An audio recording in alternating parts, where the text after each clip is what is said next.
ভয়ংকৰ ৰাজ্যত পুনৰ লাভ জেহাদৰ বলি হ'ল এগৰাকী অসমীয়া বোৱাৰী। হয়, সেই ভুক্তভোগী বোৱাৰীগৰাকীয়ে এক সংবাদ মাধ্যমৰ আগত নিজেই প্ৰকাশ কৰিছে যে তেওঁলোকৰ ঘৰত এখন টেম্পু গাড়ী আছে। গাড়ীখন বেয়া হ'লে প্ৰায় আৰিফুল হক নামৰ এজন গাড়ী মেকানিকক মাতে আৰু মেকানিকজন প্ৰায় গাড়ী ভাল কৰিবলৈ বোৱাৰীগৰাকীৰ ঘৰলৈ আহে।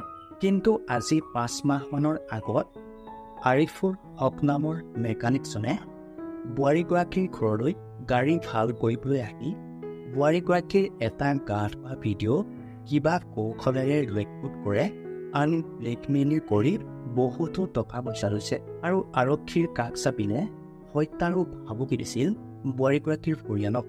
ভুক্তভোগী বোৱাৰীগৰাকীয়ে লগতে কয় যে এদিন মাকৰ ঘৰৰ পৰা গাড়ীত আহি থকা অৱস্থাত আৰিফুল হক নামৰ গাড়ী মেকানিকজনে লগ পায় আৰু গাড়ীৰ পৰা জোৰ জবৰদস্তি নমাই তাৰ নিজৰ গাড়ীত উঠাই লৈ এখন ঘন জংঘললৈ লৈ যায় আৰু দলবদ্ধভাৱে ধৰ্ষণ কৰি হাবিৰ মাজতেই পেলাই থৈ আহিছিল মহিলাগৰাকীক। পাছত উপায়হীন হৈ মহিলাগৰাকীয়ে ঠেনামৰা থানাত এখন এজাহাৰ দাখিল কৰে।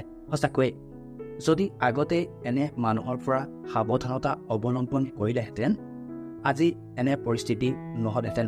গতিকে আপোনালোকে এই ভিডিঅ'টো যিমান পাৰে শ্বেয়াৰ কৰক যাতে এই পাখণ্ডটো কোনো পধ্যেই হাৰি যাব নোৱাৰে।